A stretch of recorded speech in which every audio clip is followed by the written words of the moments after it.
The massive holographic display in the Galactic Council chambers showed the same grim picture it had displayed for the past 7 years. Red zones spread across 3 star systems like an infection, marking territories controlled by the Zephyrian Empire. Blue zones represented the Altarian Federation's holdings, shrinking with each monthly update. Between them lay a narrow band of contested space where thousands of ships had been destroyed and millions of lives lost. Ambassador Vexstar of the Altarian Federation stood before the assembled delegates, his blue-scaled hands trembling with exhaustion. The war had aged him decades in just a few years. Honored representatives, we cannot continue this conflict. Our reserves are depleted. Our colonies are starving. The Zephyrians have introduced new plasma weapons that burn through our shields like paper. The Zephyrian representative, General Falkmore, remained seated with his arms crossed. His species resembled massive beetles with hard exoskeletons that gleamed under the chamber lights. The Altarians should have considered these consequences before they attacked our mining operations on Kepler 442b. This war ends when they surrender unconditionally. Those were civilian mining vessels in neutral space. Vexstar's voice cracked. Your people fired first. Enough. The voice belonged to Counselor Nyx High of the Meridian Collective, the most senior member present. Her people were ancient, with crystalline bodies that refracted light in beautiful patterns. This argument has continued for 7 years. Neither side can claim victory. Neither side can end this conflict. Perhaps it is time to consider alternative solutions. The chamber fell silent. Alternative solutions in galactic politics usually meant hiring mercenaries or seeking assistance from neutral parties. But most of the galaxy's military powers had already chosen sides or declared strict neutrality. What alternative could possibly exist? General Falkmore demanded. My empire has the finest military technology in 3 sectors. The Altarians have the largest fleet still operational. If we cannot settle this between us, who could intervene? Counselor Nyx High's crystalline form shimmered as she accessed her datapad. There are newcomers. A species that has recently achieved faster-than-light travel. They call themselves humans. Their planet is designated Sol 3 in our star charts. Murmurs rippled through the chamber. First contact with new species was always significant, but suggesting they could influence a conflict of this magnitude seemed absurd. Humans? Vexstar had never heard the name. What makes you think primitive newcomers could help with our situation? They are not as primitive as their recent FTL development might suggest, Nyx High replied. Her ancient voice carried notes of something that sounded like concern. Our scouts have observed their military exercises. Their approach to warfare is unusual. General Falkmore's exoskeleton clicked as he shifted in his chair. Unusual how? They seem to view conflict not as a test of honor or a demonstration of technological superiority. They treat it as a problem to be solved as efficiently as possible. Our observers noted that they spend more time planning than fighting. They study their opponents extensively before engaging. The Zephyrian general's mandibles clicked in what passed for laughter among his people. Planning is good, but it cannot overcome superior firepower. My dreadnoughts carry weapons that can crack a planet's crust.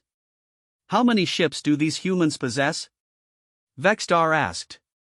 Nyx High consulted her data again. Approximately 2,000 vessels of various classes. Their largest ships are roughly half the size of our destroyers. Their technology appears to be several decades behind both your civilizations in most areas. The chamber erupted in laughter. Even Vexstar found himself smiling for the first time in months. 2,000 small ships with primitive technology? It was almost insulting to suggest they could influence a war between fleets numbering in the tens of thousands. Nevertheless, Nyx High continued once the laughter died down, I propose we invite them to observe our conflict. Their fresh perspective might prove valuable. At minimum, they could serve as neutral mediators. What harm could it do? Vexstar said. His people were desperate. Even a small chance of ending the war was worth exploring. If they fail, we continue as before. If they succeed somehow, the suffering ends. General Falkmore considered this. His empire was winning, but the cost was enormous. Every month of continued warfare delayed their expansion into other sectors. Very well. Invite these humans. Let them observe the might of the Zephyrian Empire. Perhaps witnessing our power will teach them proper respect for established galactic orders. 3 weeks later, a small human delegation arrived at the neutral station where negotiations were held. The humans looked remarkably similar to several known species, though smaller and more fragile in appearance. Their skin came in various shades, their hair in different colors. What surprised the galactic representatives most was how young they seemed. The human delegation consisted of 3 individuals. Their leader introduced herself as Admiral Sarah Chen, a woman with graying hair and sharp eyes that seemed to catalog every detail of the station. Beside her stood Colonel James Morrison, a tall man with scarred hands who observed everything with military precision. The third member, Dr. Elena Vasquez, appeared to be their tactical analyst. "We appreciate this opportunity," Admiral Chen said in accented but clear galactic standard. "Our species has much to learn about interstellar conflict resolution." Vexstar found their humility refreshing after years of posturing. "We hope your perspective might help us find a path toward peace." General Falkmore was less diplomatic. "Your ships are small and your technology primitive. What could you possibly offer that our combined military minds have not already considered?" Admiral Chan's expression didn't change. "Perhaps we see things differently because we're not emotionally invested in the conflict. Sometimes an outside view reveals options that those too close to a problem cannot perceive." Dr. Vasquez activated a portable holographic projector. "We've studied the available data on your conflict. The casualties, territorial changes, resource expenditures, and strategic movements over the past 7 years. Fascinating patterns emerge when examined objectively. The display showed the war's progression in accelerated time. Ships moved like swarms of insects, territories changed color, supply lines stretched and contracted. But, instead of focusing on individual battles or heroic actions, the human analysis revealed something else entirely. Your war has become predictable, Dr. Vasquez explained. Both sides follow established patterns. The Zephyrians favor direct assault with overwhelming force. The Altarians prefer defensive strategies with tactical retreats. Each side has adapted to counter the other's preferred methods, creating a stalemate. Colonel Morrison spoke for the first time. "It's like watching 2 boxers who fought each other so many times they can anticipate every move. Neither can surprise the other anymore." "Impossible," General Falkmore protested. "We regularly develop new strategies and technologies. Incremental improvements within established paradigms," Admiral Chen corrected gently. "Your newest plasma weapons are more powerful versions of existing designs. Your latest tactics are variations on proven methods. Neither represents a fundamental shift in approach." Vexstar leaned forward. "Are you suggesting we abandon proven strategies?"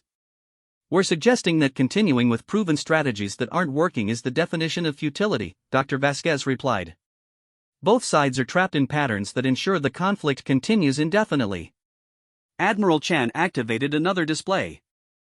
"We've run simulations based on current trajectories.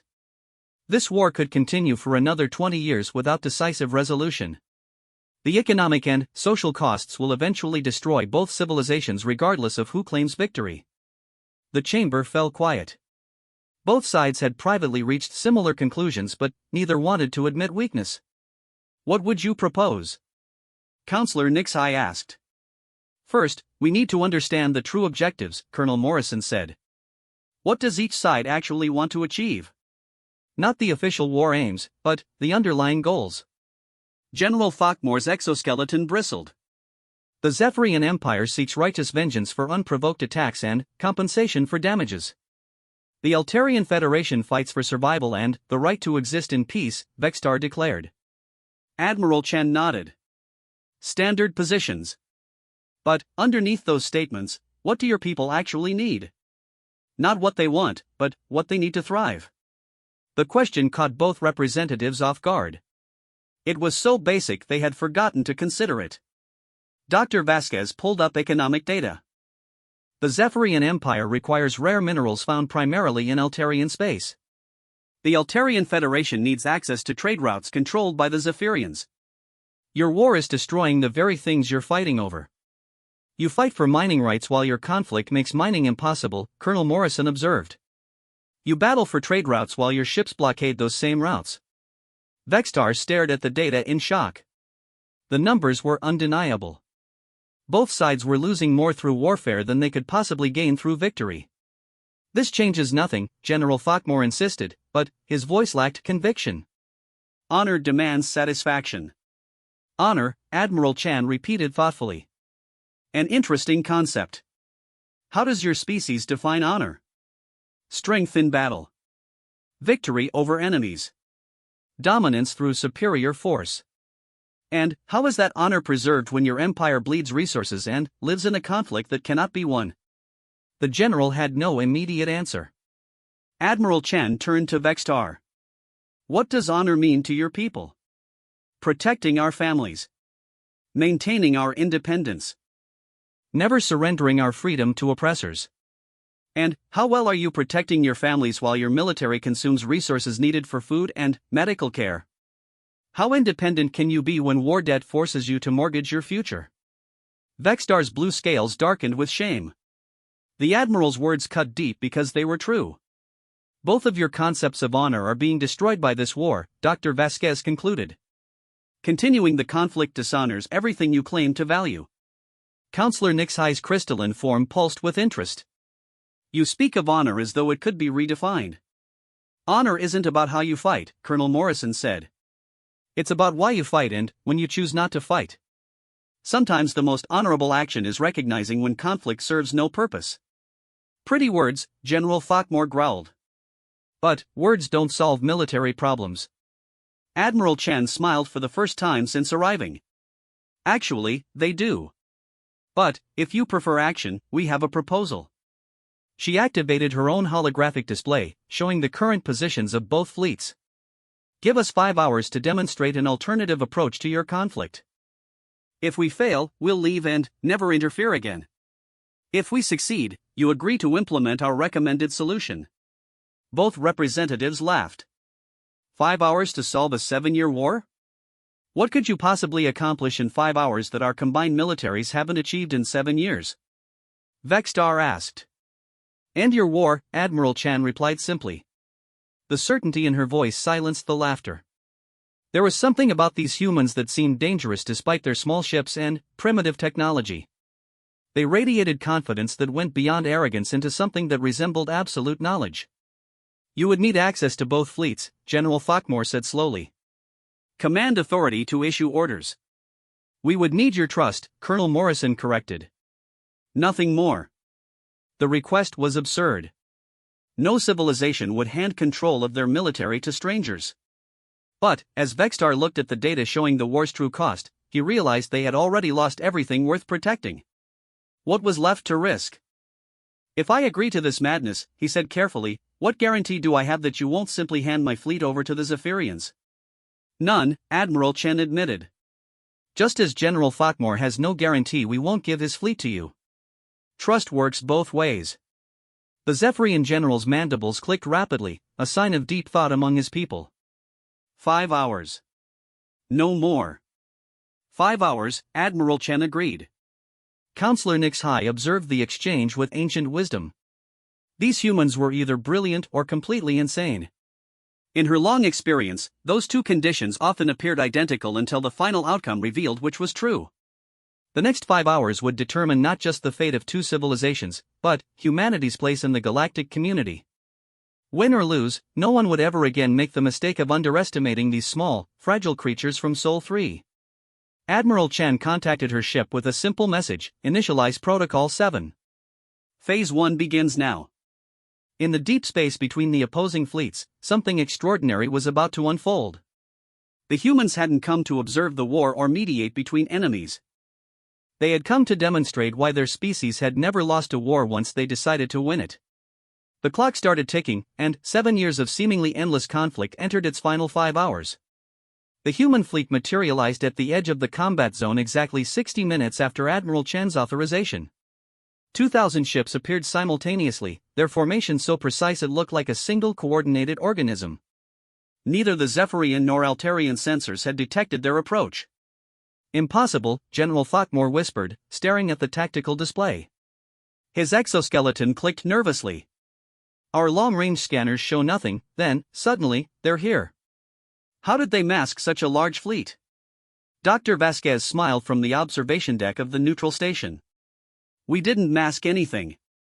You were looking for the wrong things. The human ships didn't match any known classification. They were smaller than expected but moved with fluid grace that made the massive dreadnoughts of both fleets seem clumsy by comparison. More disturbing was their complete silence. No challenges, no communications, no demands for identification. Admiral Chan activated her communication system. All Zephyrian and Altarian vessels, this is Admiral Chen of the Human Intervention Force. You have 4 hours and 12 minutes to prepare for combat assessment. Begin standard battle formations. Combat assessment? Vexstar turned to Colonel Morrison. What does that mean? We need to see how you fight before we can teach you how to stop, the colonel replied.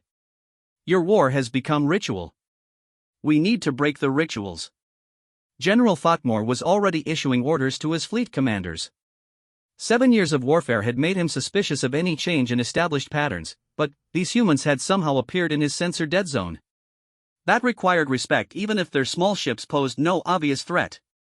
The Zephyrian battle fleet arranged itself in their traditional formation, heavy dreadnoughts in the center, destroyers on the flanks, fighters in screening positions. It was a formation that had won them dozens of victories over the years. The Altarian fleet responded with their own proven pattern, layered defensive positions with their most powerful ships holding keypoints and mobile strike forces ready to exploit any Zephyrian overextension. They had survived 7 years using these tactics. Both fleets were magnificent displays of military engineering and tactical doctrine. Thousands of ships representing the pinnacle of galactic warfare technology, commanded by officers with decades of experience, crewed by veterans who had survived countless battles. The human ships did something nobody expected. They separated into small groups and scattered throughout the combat zone, not engaging either fleet directly but positioning themselves like observers at a training exercise. What are they doing? Vexstar demanded. This isn't how fleet combat works. Admiral Chan's voice came over the communication system again. Begin engagement. Fight as you normally would. Ignore our presence unless directly threatened. General Thotmore hesitated. The humans' positions made no tactical sense. Their scattered formation would be easy to destroy piecemeal, but engaging them wasn't his objective. He needed to demonstrate Zephyrian superiority against the Altarians. Forward squadrons, advance on grid 77 Alpha, he ordered. Show these humans what real warfare looks like. The Zephyrian assault began with their standard opening move, a concentrated attack on the Altarian left flank designed to force them into a defensive posture. Plasma cannons lit up space with deadly beauty as the two fleets engaged in familiar patterns they had repeated hundreds of times over 7 years. The Altarians responded exactly as predicted, pulling back their threatened forces while reinforcing their center. It was a textbook defensive maneuver that had saved them from destruction in countless previous battles. For 30 minutes, the engagement proceeded normally. Ships on both sides took damage, some were destroyed, others retreated to repair positions. It was the same deadly dance that had been performed for 7 years with neither side gaining decisive advantage. Then, the human ships moved. They didn't attack either fleet directly. Instead, they began transmitting targeted communications to specific vessels on both sides. Not to fleet commanders or senior officers, but to individual ship captains, weapons officers, and navigation crews. Zephyrian destroyer Talgoth, your port shield generator is overheating, came a calm human voice. Recommend immediate shutdown to prevent cascade failure. The captain of the Talgoth stared at his displays in shock. The human communication was correct. His port shield was indeed overheating, but his own sensors hadn't detected the problem yet. If it failed during combat, his ship would be destroyed within minutes. Similar communications reached dozens of ships on both sides. Technical advisories, tactical warnings, repair suggestions. Information that should have been impossible for outside observers to detect. How do they know our internal system's status? A Zephyrian communications officer asked. Better sensors than ours, his captain replied grimly. Much better. On the Altarian flagship, Captain Jexman received a human transmission that made his scales turn pale with shock. Captain, your number 3 engine has a microfracture in the containment field. If you maintain current power levels for more than 18 minutes, you'll suffer a breach that will kill everyone in engineering. Jexman immediately ordered engine shutdown. His chief engineer confirmed the microfracture within minutes. The humans had saved his crew's lives. As the battle continued, more ships on both sides began receiving human assistance. Not military aid, but technical support that prevented unnecessary casualties. The humans were somehow monitoring every vessel in both fleets simultaneously, providing real-time analysis of their mechanical and structural condition. General Falkmore found himself in an impossible position. The humans were helping his enemies survive, but they were also saving Zephyrian lives. Every warning they provided prevented the loss of valuable ships and experienced crews. Admiral Chen, he broadcast on open channels, explain your actions. You claim neutrality but interfere with combat. Admiral Chen's response came from her flagship, a vessel that looked insignificant compared to the massive dreadnoughts around it but somehow commanded the entire battlefield through sheer presence. We are not interfering with your combat, General. We are preventing unnecessary waste. Your tactical objectives can be achieved without destroying ships that could be repaired. Your war aims don't require maximizing casualties. Dr. Vasquez had been monitoring the engagement from multiple perspectives, analyzing patterns that the combatants couldn't see while immersed in battle. Admiral, both fleets are fighting at approximately 60% efficiency. Standard 7-year degradation from extended conflict. Confirmed, Colonel Morrison replied from his position near the tactical displays. Crews are exhausted, equipment is improvised, doctrine is stale. They're going through the motions rather than actually fighting. Admiral Chen nodded. Begin Phase 2.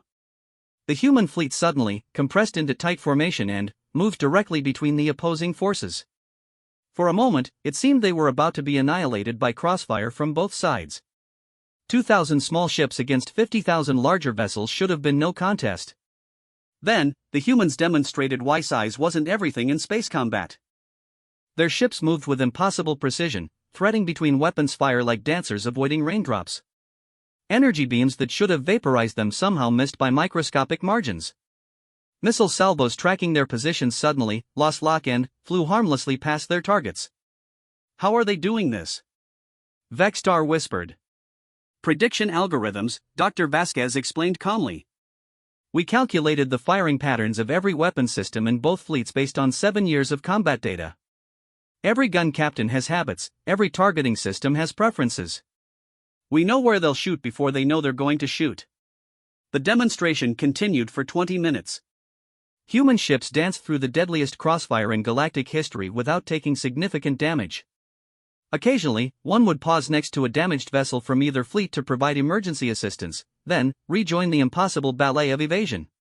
Both fleet commanders gradually ceased firing. There was no point in wasting ammunition on targets that couldn't be hit.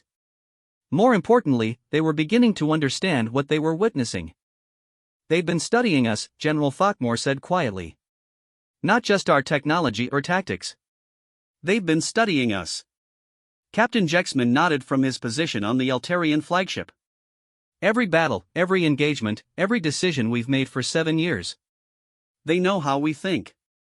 Admiral Chen's voice filled the communication channels once more. Both fleets will cease hostilities and assume neutral positions. Phase 3 begins now. We haven't agreed to any ceasefire, General Falkmore protested, but his voice lacked conviction. The humans had just proven they could predict and counter any action either fleet might take. You don't need to agree, Colonel Morrison responded. Watch. The human ships suddenly dispersed again, but this time their positions were clearly intentional. They formed a three-dimensional grid that encompassed both fleets, with each human vessel positioned to observe and respond to multiple enemy ships simultaneously. Dr. Vasquez began broadcasting technical specifications that made both fleet commanders feel sick with realization. Zephyrian Empire deploys 47,312 combat vessels of various classes. Current operational readiness, 61%. Estimated time to complete repairs under optimal conditions, 14 months. Estimated time to complete replacements for destroyed vessels, 6 years. The numbers were accurate to the last decimal point. Somehow, the humans had conducted a complete inventory of Zephyrian military assets during a single engagement. Altarian Federation deploys 39,807 combat vessels. Current operational readiness, 54%. Estimated time to complete repairs, 18 months. Estimated time to replace losses, 8 years. Again, the analysis was impossibly precise. The humans had assessed the entire Altarian fleet while simultaneously monitoring the Zephyrians and conducting their evasive maneuvers. Combined economic cost of continued warfare at current intensity, complete economic collapse for both civilizations within 37 months, Dr. Vasquez continued. Probability of decisive military victory for either side, less than 3%. The numbers hung in space like an executioner's verdict. 7 years of warfare had accomplished nothing except the mutual destruction of two once great civilizations. This is what your war looks like to outside observers, Admiral Chen said.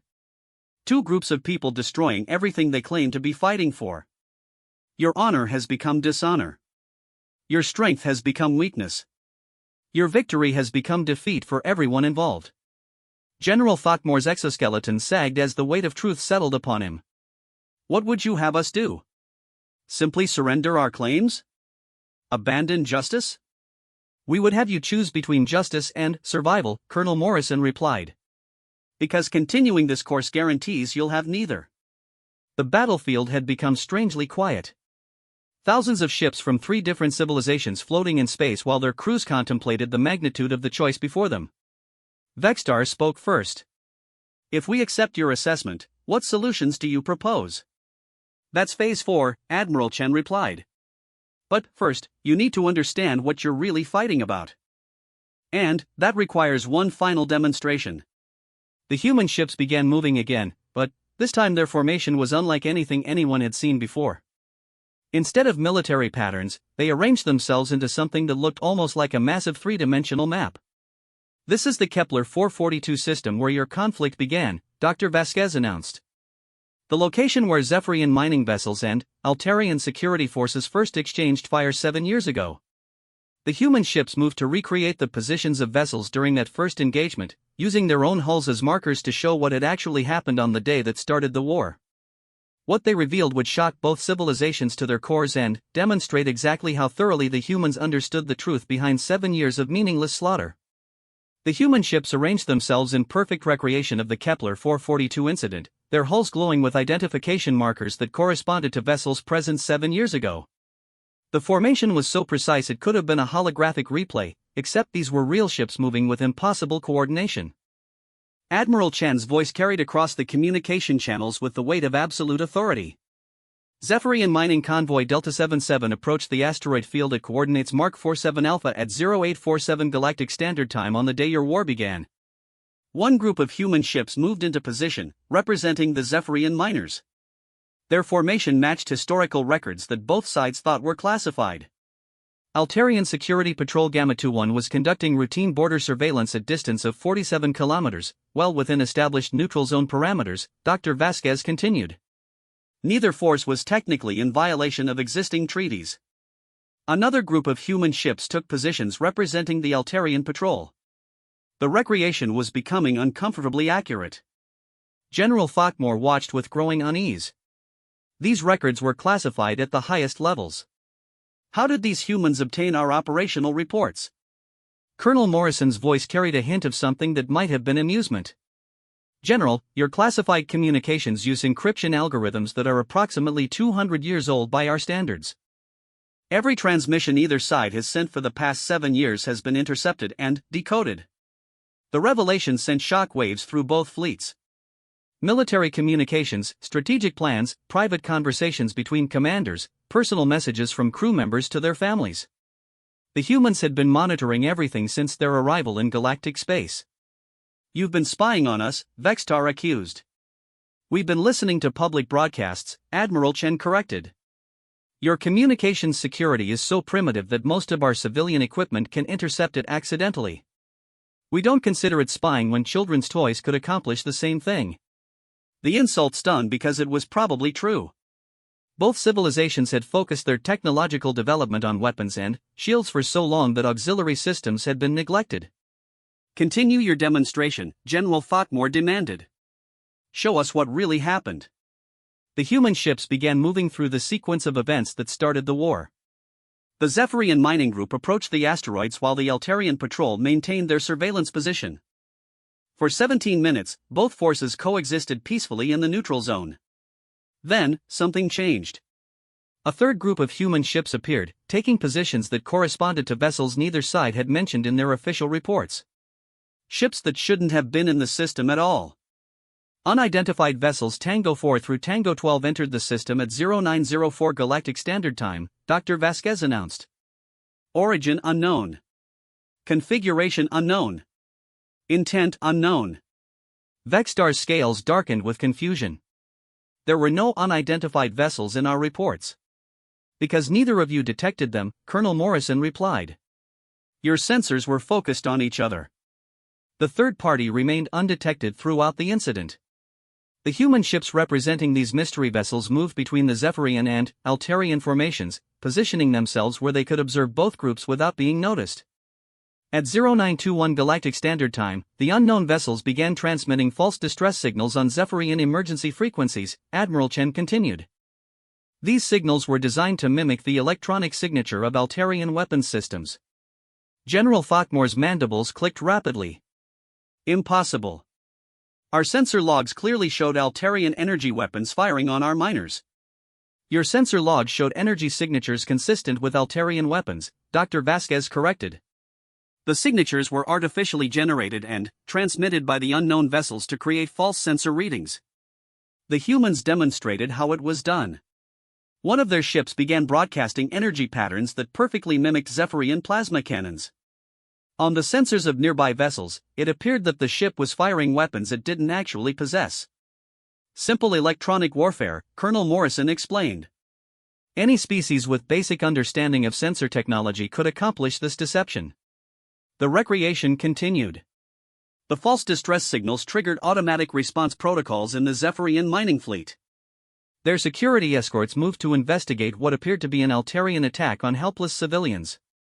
Simultaneously, the mystery vessels began transmitting different false signals on Altarian frequencies. These made it appear that the Zephyrian miners were charging weapons and preparing to attack the patrol. Each side saw exactly what they expected to see from the other, Admiral Chen observed. Zephyrians saw unprovoked Altarian aggression. Altarians saw Zephyrian military preparation for assault. The two fleets had been manipulated into conflict by a third party that remained undetected throughout the engagement. When shooting actually began, both sides believed they were defending themselves against treacherous enemies. Who? Vexstar's voice was barely a whisper. Who would do this to us? The human ships representing the mystery vessels suddenly changed their configuration, revealing markings and energy signatures that made both fleet commanders recoil in shock. Sha'ari Syndicate, Dr. Vasquez announced. Organized crime confederation specializing in war profiteering and territorial manipulation. The Sha'ari were known throughout the galaxy as merchants of misery.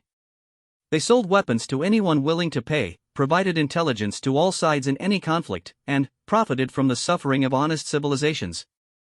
The Sha'ari wanted your war to continue, Colonel Morrison explained. They've been selling military equipment to both sides for 7 years while simultaneously providing intelligence that prevented either side from achieving decisive victory.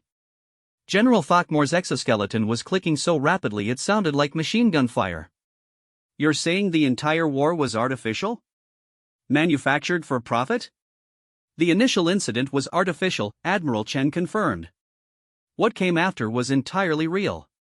Real deaths, real destruction, real hatred. The Sha'ari lit the fuse, but both your civilizations chose to keep the fire burning. The implications were staggering. 7 years of warfare, millions of deaths, the near collapse of 2 interstellar civilizations, all triggered by a criminal conspiracy designed to generate profit. Do you have proof? Vexstar demanded. Dr. Vasquez activated her portable holographic projector, displaying financial records that traced the flow of money and weapons throughout the conflict. The evidence was overwhelming. The Sha'ari had sold military equipment to both sides while providing each with intelligence about the other's capabilities and plans. They've been playing you against each other like pieces on a game board, Colonel Morrison said. Every time one side gained an advantage, they provided the other with weapons or information to restore the balance. This is why your war could never end, Admiral Chen added. It was designed to be perpetual. The Sha'ari make money from ongoing conflict, not from victory or defeat. The revelation changed everything. Instead of enemies fighting for honor or survival, both civilizations had been victims of the same criminal conspiracy. Where are the Sha'ari now? General Thokmor asked, his voice carrying the promise of terrible vengeance. Admiral Chen smiled, and, for the first time since arriving, she looked genuinely pleased.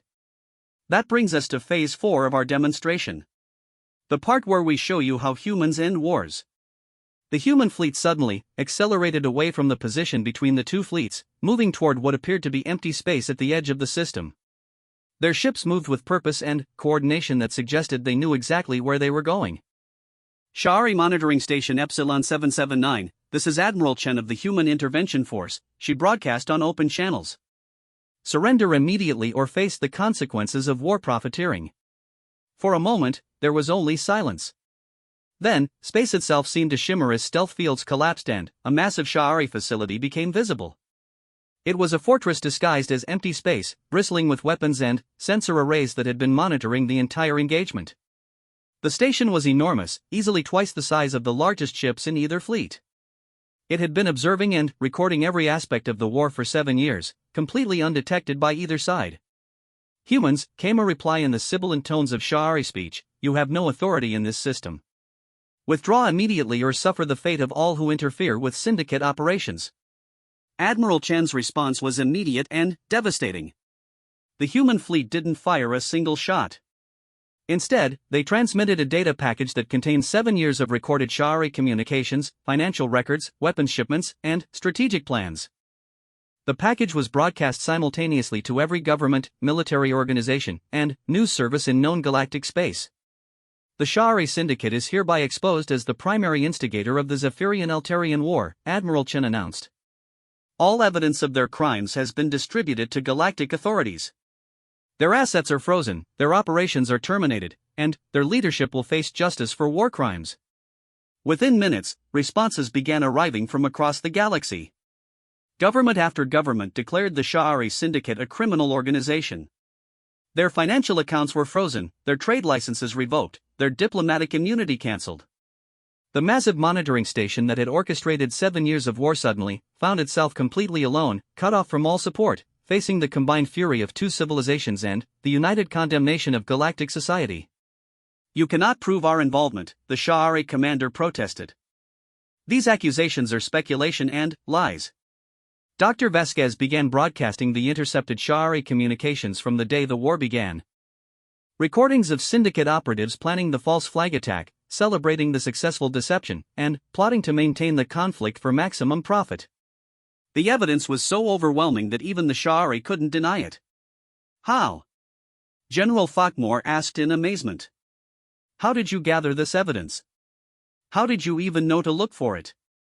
Colonel Morrison answered with the confidence of someone stating an obvious truth. Because this is what humans do. We study conflicts, we identify the real causes, and we eliminate them. Your war wasn't really between Zephyrians and Altarians. It was between honest civilizations and parasitic criminals. So we removed the parasites. The Sha'ari station was attempting to flee, its massive bulk struggling to achieve escape velocity while its commander frantically tried to contact syndicate reinforcements that were no longer coming. Admiral Chen, Vexstar asked quietly, what happens now? Now you make a choice, she replied. You can continue fighting each other while the galaxy watches and judges you. Or you can unite against the real enemy that manipulated you both. General Thokmor was silent for a long moment, processing the magnitude of what he had learned. His entire understanding of the war had been shattered and rebuilt in the span of a few hours. If we choose to unite, he said carefully, what would you propose? Admiral Chen's smile was the expression of someone who had been waiting for exactly that question. We propose to teach you how humans end wars permanently. The demonstration was entering its final phase, and the galaxy was about to learn why no one had ever successfully made war against humanity once they decided that a conflict needed to end. The final phase of the human demonstration began with a simple question that changed everything. What do your people actually want? Admiral Chen asked, addressing both fleet commanders simultaneously. Not what your governments claim to want, not what military doctrine demands, but what your citizens need to live peaceful, prosperous lives. General Thokmor's mandibles clicked uncertainly. In 7 years of warfare, no one had ever asked him that question. The Zephyrian Empire requires rare minerals for our manufacturing industries, he said slowly. Our home system lacks sufficient deposits of tritanium and quantum crystals. The Altarian Federation needs secure trade routes to reach the galactic market, Vexstar added. Our products are valuable, but we cannot transport them safely through contested space. Dr. Vasquez was already pulling up holographic displays showing the resources and trade routes both civilizations required. The analysis was devastating in its simplicity. Zephyrians control 17 star systems with abundant trade routes but minimal rare mineral deposits, she announced. Altarians control 12 systems with the largest known reserves of tritanium and quantum crystals but limited access to major shipping lanes. Colonel Morrison continued the analysis. You have exactly what the other needs. You've been fighting for 7 years to take by force what you could have obtained through simple trade agreements. The silence that followed was profound. Both fleet commanders stared at the displays showing how easily their civilization's needs could be met through cooperation instead of conquest. It cannot be that simple, General Fock_more protested. There are matters of honor, historical grievances, territorial claims. Honor, Admiral Chan repeated thoughtfully. Let's examine that concept. How much honor is there in allowing your people to suffer while you fight for resources that could be freely exchanged? How much honor in perpetuating a war that was started by criminals for their personal profit? Vexstar's scales had turned the pale blue of deep shame. We have been manipulated into destroying ourselves while our real enemies profited from our misery. That ends now, Colonel Morrison declared. The Sha'ari Syndicate's operation in this sector has been completely dismantled. Their leadership will face trial for war crimes. Their assets have been distributed to compensate the victims of their manipulation. The human ships were moving again, but this time their formation was unlike anything seen before in galactic space. Instead of military patterns designed for combat, they arranged themselves into complex geometric shapes that seemed to pulse with mathematical precision. What are they doing? General Fockmore asked. Dr. Vasquez smiled. Demonstrating the final piece of human philosophy regarding warfare. We don't just end conflicts. We build something better in their place. The human formation was creating a three-dimensional framework in space, a structure that encompassed both fleets and seemed to map out relationships between them. As the pattern emerged, both fleet commanders began to understand what they were seeing. A trade network, Vexstar whispered in amazement. They're showing us a trade network. The human ships had positioned themselves to demonstrate optimal shipping routes between Zephyrian and Altarian systems. The formation showed how resources could flow efficiently between both civilizations, creating mutual prosperity instead of mutual destruction. The Altarian Federation exports tritanium and quantum crystals through Zephyrian trade routes, Admiral Chen explained. The Zephyrian Empire provides shipping security and market access in exchange for preferential pricing on rare minerals. Both civilizations profit more from cooperation than either could gain through conquest, Colonel Morrison added. War becomes not just unnecessary but economically irrational. General Fockmore was studying the projected trade flows with the intensity of someone seeing salvation. The profit margins are higher than what we could achieve through military occupation. Of course they are, Dr. Vasquez replied. Cooperation is always more efficient than coercion. Willing partners are more productive than conquered slaves. The implications were staggering. Instead of spending massive resources on military equipment and warfare, both civilizations could redirect their efforts toward peaceful economic development. The wealth they could generate through cooperation dwarfed anything they could seize through conquest. Why didn't our economists see this? Vexstar asked. Because your economists were tasked with analyzing how to win a war, not how to avoid one, Admiral Chen replied. Your entire governmental and military apparatus has been focused on conflict for 7 years. No one was looking for peaceful solutions. This is what we mean when we say humans end wars, Colonel Morrison explained. We don't just stop the fighting. We eliminate the underlying causes that created the conflict in the first place. The human fleet began transmitting detailed economic projections, trade agreements, security arrangements, and diplomatic protocols. In less than an hour, they had outlined a comprehensive framework for transforming two warring civilizations into prosperous partners. The Zephyrian-Altarian Trade Compact, Dr. Vasquez announced. A mutual prosperity agreement that addresses every concern raised by both sides over the past 7 years. General Falkmore was reading through the proposed agreements with growing amazement. These terms are more favorable than our most optimistic military victory scenarios. And, achievable immediately, without further bloodshed, Vextar added. Both our peoples could begin benefiting within months instead of continuing to suffer for years. Admiral Chen's expression became serious. This is your choice, representatives. You can continue the war that criminals started for their profit, or you can embrace the peace that your people need for their survival. The communication channels fell silent as both fleet commanders considered the magnitude of the decision before them. 7 years of hatred and violence against the promise of immediate prosperity and cooperation. General Falk_Moore spoke first. Admiral Chen, if the Zephyrian Empire accepts this compact, what guarantee do we have that the Altarians will honor their commitments? The same guarantee you have that they'll honor any peace treaty, Colonel Morrison replied. But, consider this, under the current war, they have every incentive to deceive and betray you. Under the proposed compact, their prosperity depends on your prosperity. Betrayal becomes self-defeating. Vextar nodded slowly. And, if our people refuse to trade with former enemies? Then, you help them understand that those enemies were never really their enemies, Admiral Chen said. Both your peoples have been victims of the same criminals. Your shared suffering can become the foundation for shared prosperity. The human demonstration was nearing completion. Their ships had created a living blueprint for peace that encompassed military, economic, and diplomatic solutions to every aspect of the conflict. 4 hours and 57 minutes, Dr. Vasquez announced, checking her chronometer. 3 minutes remaining in the allotted time frame. General Falk_Moore looked across the space between fleets toward the Altarian flagship where Vex_Tar commanded his forces. For 7 years, they had been bitter enemies.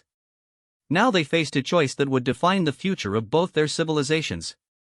Ambassador Vextar, he broadcast on open channels, the Zephyrian Empire formally requests cessation of hostilities and immediate negotiation of the proposed trade compact. Vextar's response came without hesitation. The Altarian Federation accepts. Let this be the last day of war between our peoples and the first day of a better future. The cheering that erupted from both fleets was audible even across the vacuum of space as crews activated their communication systems to celebrate the end of 7 years of nightmare. Admiral Chen smiled with genuine satisfaction. War concluded with 2 minutes and 38 seconds to spare. Counselor Nix Hai had been observing the entire demonstration from the neutral station. Her crystalline form pulsed with colors that indicated profound respect among her ancient people. Remarkable, she said. In less than 5 hours, you accomplished what the galaxy's finest diplomats could not achieve in 7 years. Colonel Morrison shook his head. We didn't accomplish anything extraordinary. We simply applied basic problem-solving principles that humans learn as children. Which are? Vextar asked, his voice full of curiosity. Identify the real problem, gather accurate information, consider all possible solutions, and implement the most effective option, Dr. Vasquez replied. Your war wasn't really about territorial disputes or resource conflicts. It was about the manipulation of honest peoples by criminal parasites. Once we eliminated the parasites, the honest peoples were free to find honest solutions, Admiral Chen added. General Falkmore was already issuing orders for his fleet to stand down and prepare for joint negotiations. How did your species learn to end conflicts so efficiently? Admiral Chen's expression became thoughtful. Because we've had plenty of practice.